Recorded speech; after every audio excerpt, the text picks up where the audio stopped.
No, conspiracy is Ward 3. What the hell?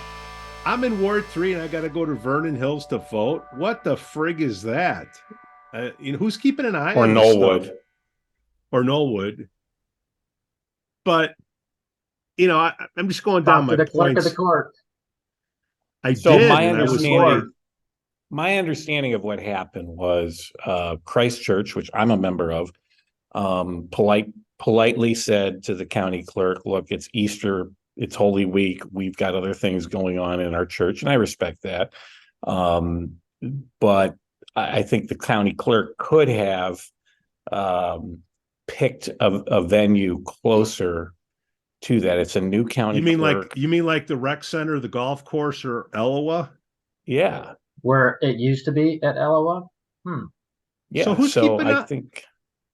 All right, look, I'm just a podcast editing guy. Okay. I just happen to catch it. I'm like, I reach out to Era and I say, "Hey, Ward 3 dude, what?" Can't do anything about it. I know, but who's keeping who? You got to raise flags earlier. How do we pay Didn't attention know to about this? it. No one knew about it until you knew about it. That's the problem. Oh, no. And we got that's the letter. I live in Ward 3. We Okay. got the letter with the change of polling place, and I almost threw it away because I thought it was just the standard, hey, reminder, election day is on Tuesday. I Not just the city, as I'm it's like, not the caucus, it's the county, Lake County. Clerk of the elections court. have consequences, and I think this new county clerk has got a lot of learning to do his job. What's this Lake guy's name? County Vega? Board, too. Yeah, Vega. Yeah, he just took over from Robin O'Connor. Vincent Vega. O'Connor gets elected as a Democrat. She defeats Carla Wyckoff, a Lake Forester, who is doing a great job as the county clerk. For no reason at all, the voters threw her out other than partisanship, and put in Robin O'Connor. And O'Connor then switches parties from Democrat to Republican, and then loses. And now this guy Vega's in. Vincent Vega.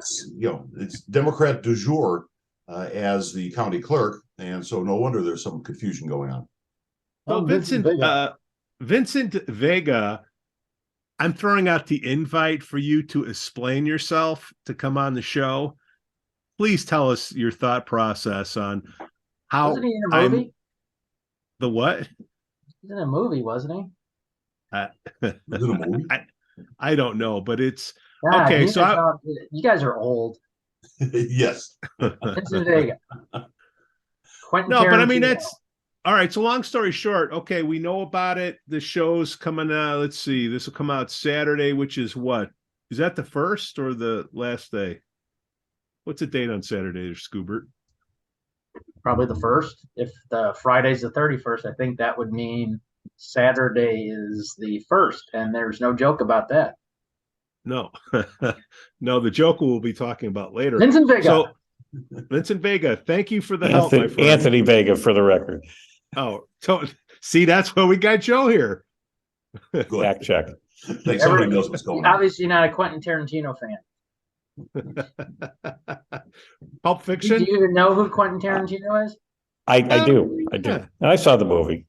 Was it Pulp Fiction or Reservoir Dogs? Pulp Fiction. Pulp Fiction. That's what I said. Okay. Vincent Vega. Okay. I'm sure everybody's. It was that was John Travolta's character. Vincent Vega revitalized his career. All right. So, in all seriousness, the show's coming out. Go out and early vote unless you want to go to Vernon Hills. Anybody know where in Vernon Hills that's going to be? 2 spots. 2 spots. One of them's White Deer Run, and some other spot. What's White Deer Run? White Deer Run's quite a drive from Lake Forest. I go there fairly often. Yeah, that's what I believe is what it is. That's what I. And saw. you can, for what it's worth, you can go to the county clerk website and look up your polling place. You type in your address. You just can't go to one of them. You have to go to the specific one where you yeah. So if somebody's in a hurry, or it's 6:30 in the evening, yeah, could be disenfranchised. Yeah. Well, I went up. I voted early at the county building. I was over there. The Republicans wait till the last minute. So if you're conservative / Republican, this isn't the time to do that. No. Just go to City Hall and vote. It takes 2 seconds. Well, you Or can't. I did. My whole family has. Well, you can't anymore. You can't. Can't anymore, right? When this comes out, it's already closed. yeah. Yes. Early voting, doesn't early voting end on Friday April 1st. before the election? Well, April 1st, but yeah, Friday basically. That's how they ran into problems in Arizona. The last election, they allowed early voting right up until the Monday before the election, and they ended up with so many ballots that were received that they couldn't count them all in time. And so Arizona was still trailing, and it still had undecided vote elections for a week afterwards. It was a disaster. Now, hold on. I'm not the most religious guy in the world, okay? And I'm trying to become more political savvy here, but Joe, how long has Easter been going on? This has been a challenge over. I've worked in a lot of municipal elections over the years. The Easter consolidated election dynamic has been one that has played out many times over the years. Sometimes, like if Easter Sunday is before the election, you run into, that whole weekend, Holy Weekend, and particularly the Sunday. People don't want to, people like to go door to door before an election and campaign, but it's like, hey, it's Easter. You can't knock on doors on Easter Sunday. So why do it at a church? The church, I don't want to blame the church on this. And again, maybe I'm a little biased because I'm a member. I'm blaming the church. Remember, the other problem you have here is years ago. Why shouldn't we blame the church, Joe? Come on, stick up for your church. I know because you go there. They made a decision that, hey, we need the facilities. You don't just, the election equipment doesn't just show up on Tuesday morning and get unpacked and put out there. They have to put it out there. Again, the question still stands, Joe. I'm sorry to talk all over you, but how long has Easter been going on? I understand. And that's why the church said, hey, a long time. So the church said, hey, I'm sure they got a hold of Vincent Vega prior. Right. I'm just well, hang on, Pete. Let me add to that. Take over, Skoo, please. I think the church knew back in November, since they did have the capabilities to vote there in November, they did know they were going to do it come April. So why was this a last minute decision? No, because I think this is where the county clerk, screwed up. The county clerk knew. Church notified the county clerk way before that. The county clerk should have notified residents before that, and more importantly, the county clerk should have found better venues. The church should have said in November or December, we're not going to do it this year. Not at the last minute. They had plenty of time to turn it down. They knew when Easter was and all that. Well, we don't know when they turned it down. That's the only part of it. Hey, you know what? I can find Don't that do this at a church. Why do it at a church? Hey, it's their bill. It's the church's building. It's up to them. They have the right to say no. The other problem you have, guys, is that schools, unless they're coerced, they used to do elections at elections at schools. They used to use schools as polling places, and that now, because of all the security issues that schools understandably have, they can't do it unless they cancel school. And I don't think they wanted to cancel school for the day for this.